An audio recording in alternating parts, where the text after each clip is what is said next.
How's it going, guys? Cody back again, dropping yet another video. Right, guys, I woke up to the news. You guys woke up to the news. It's great news for a small percentage of prisoners, and that is that up to 4,000 inmates are going to be temporarily released in England and Wales. Now, is it enough? Is it not enough? What do I think? What do you think? We'll get into that after we've done the story. This is nationwide news, guys. Local papers are running it. National media are running it as well.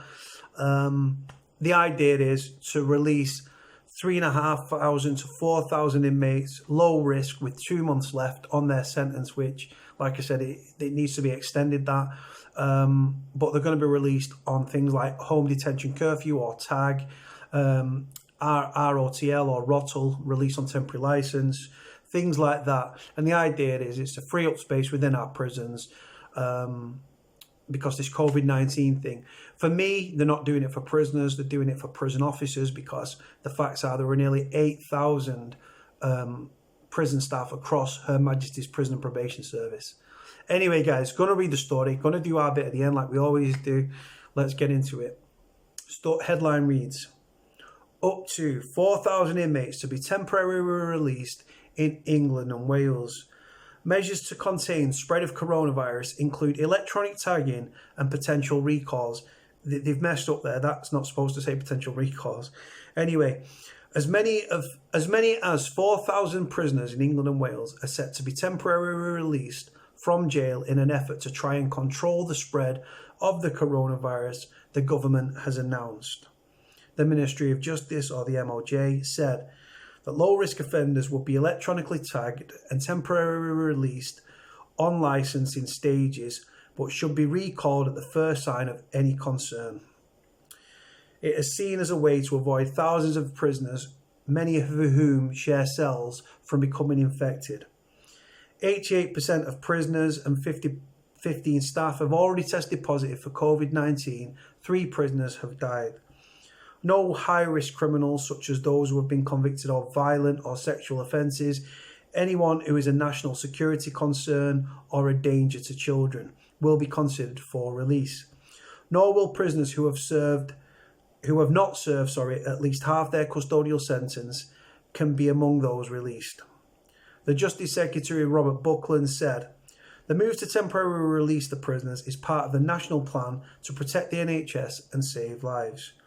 The total number to be released makes up roughly 5% of the prison estate in England and Wales, which holds 83,000 prisoners across 117 institutions. The prison population actually goes up to 86,500, and it's 119 institutions." The Ministry of Justice said, No offender convicted of corona-related offences, including coughing at emergency workers or stealing personal protective equipment, would be eligible. Buckland said, "The government is committed to ensuring that justice is served to those who break the law. But this is an unprecedented situation, because if coronavirus takes hold in our prisons, the NHS could be overwhelmed and more lives could be put at risk. All prisoners will face a tough risk assessment and must comply with strict conditions, including that of an electronic tag, which will be closely monitored. Those that do not wish to be recalled to prison." The announcement follows a call from the Prison Reform Trust and the Howard League for Penal Reform for the early release of prisoners to protect them, staff and the wider public.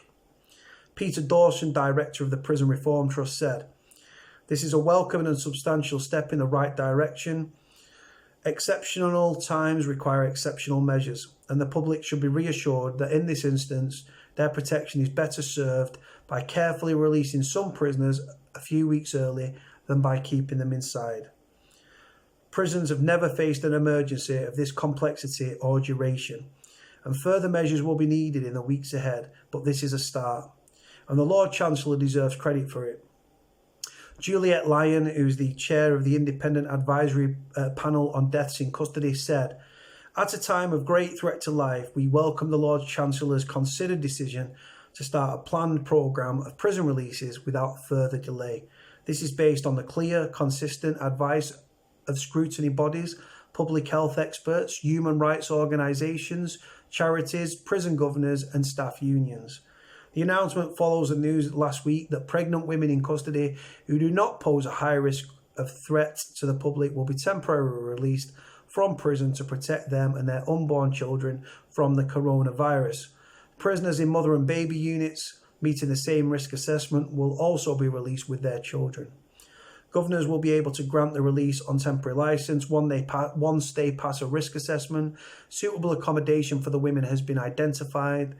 Dr. Kate Paradine said, who is the chief executive of charity Women in Prison, called for more prisoners to be released. She says, the release of pregnant women and mothers and babies or mother and baby units, or MBUs, is the first step to keeping all communities safe and healthy as a matter of urgency. The government now has a plan to release many more people to drastically reduce the number of people in our prisons. Failure to act may have catastrophic consequences, causing many more avoidable deaths in our prison communities, both in and outside of the prison.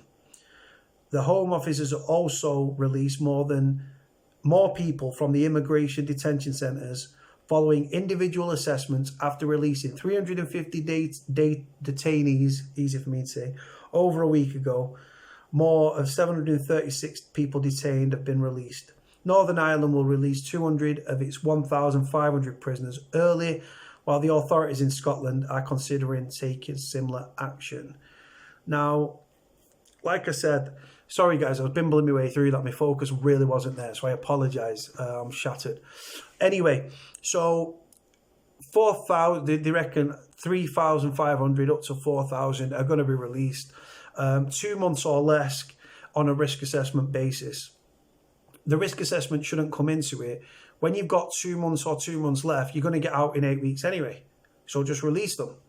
My worry is that 4,000 prisoners to release at the same time, or there and thereabouts, it needs to happen fast. But what my worry is that not every prisoner has a support network, not every prisoner has a family, not every prisoner has a home to go to, right? So then they would need to find suitable accommodation for these individuals. They've been releasing prisoners homeless for years. When I was released from prison, they didn't say, have you got somewhere to go? They give me my £46 discharge grant and the money that I'd saved up while I'd been in prison, and they kicked me out of the door. It's not uncommon for prisoners to be released with tents and stuff like that and sleeping bags because they've got nowhere to go. For this thing to work, right, like I said, it's great releasing people, but we can't release them to nothing. We need to release them to a bit of stability, whether that's an approved premises, if they've got one, bail hostels. But again, a lot of these bail hostels and stuff and halfway houses are full. And like I've said, you've got 69 female prisoners, 35 of them were pregnant, 34 of those had already given birth, right? They need to have accommodation, and the facts are there's a distinct lack of accommodation for people. But yeah, it's a great step in the, like, to hear this. I've been shouting and banging the drum. You guys have been doing it. People have been doing it. Like I said, my voice doesn't count for anything, right? I just pipe up and I say my bit. I've not contributed to this in any which way. People like the Howard League for Penal Reform, the Prison Education Trust, the Prison Reform Trust, these sorts of people, they're the officials that people listen to. They don't listen to people like me. I'm interested to know from you guys, 4,000, like I said, the prison population tops out at 86,500, right? The prison population is between 83 to 84,000 right now. Is 4,000 enough? Is 2 months enough? For me, it's not sufficient, right? If you extended that to 6 months, you've got 6 months left on your sentence, you should be released. Prisoners that have been sentenced on short sentences should be released, right? All Category D prisoners, for me, should be cut free, released, right? Like I've said, they've earned the right to get down to a Category D prison. There's a lot of trust instilled in them, right? They might be working in the community, they might be going home on home leave, right? Cut them free, release them. They've now set up a field hospital at HMP Wymont in the gym. It's an extremely concerning time for me as a former prisoner that supported people whilst in prison and also gives prisoners a voice. 4,000 for 2 months or less on a risk assessment basis simply isn't enough. Really isn't enough. For me, it should be 6 to 8 months. All short sentence prisoners, cut them free. Did you hear it there? People that have been sent to prison or remanded for coughing at emergency services, right, due to COVID-19, they will not be included in this. So we're releasing prisoners, right? Paedophiles that get caught with thousands of indecent images of children walk free and get suspended sentences. Cough at an emergency worker, and you test negative for this COVID-19, but they're sending them to prison. And like I said, I am for our NHS, right? I'm anti-police, and I'll stay that way to the day I die. Fire service, paramedics, nothing but respect for them. Amazing people, right? And even those decent prison officers as well that are working their fingers to the bone to keep prisons running, right? Those good officers, not all of them, because a lot of them are bully boys and bastards. But I support that. But like I said, when we should be releasing people from prison, don't keep sending people to prison because you've got the same problem. You understand what I'm saying? What are your thoughts, guys? What are your opinions? Is 4,000 enough? Is it not enough? Is 2 months a drop in the ocean? For me, personally, I believe it is. This virus, prisons are incubators and for viruses and infections. You've seen the videos that I posted on the last few videos, guys. Let me know what you think about those videos as well. These are the videos that the Ministry of Justice don't want you to see. The next story that I'm about to cover about a prison officer dying from COVID-19, this is what the Ministry of Justice don't want out. This is what we need to do, guys. I need more prison footage. I need more people to contact me. I need more people to speak up. If you've got something to say, send me a video. If you don't want to speak to me, leave me a voicemail and I can screen record and I'll put it on the channel, right? I want to hear from former prisoners, even serving prisoners, prisoners' friends, prisoners' families, right? 4,000 for me, it's a victory for prisoners, because let me tell you, the biggest fear for the government was they don't want to be seen to going soft on criminals, right?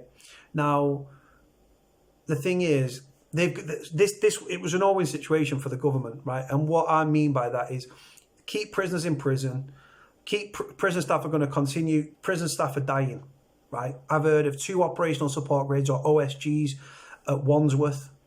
Another prison officer has been confirmed as dead, and that was at Pentonville in North London. God bless him, may he rest in peace, right? So the facts are prisoners were going to riot, and we was going to see widespread disorder and all the prison staff off, and then prisoners would take over the system, or you release a few thousand inmates. They've gone with releasing a few thousand inmates. And like I've said, these people on the right side of the tracks, these Tory scum, they've gone soft on crime. No, they haven't at all. It's about being compassionate. It's about taking the pressure off the NHS, taking the pressure off the prison system. It's also so that prisoners don't riot, right? But that's already going down. You can see from our videos. You understand? So yeah, like I've said, it's a great step in the right direction. It's a common sense approach. The Ministry of Justice and the government, they've not done this easily. It's taken time for them to get to this stage. Scotland are already releasing prisoners, I believe. I believe they're going to release, I can't remember the exact amount, but Scotland, they've got an 8,000 prison population. They're going to release prisoners, low-risk offenders, back into the community.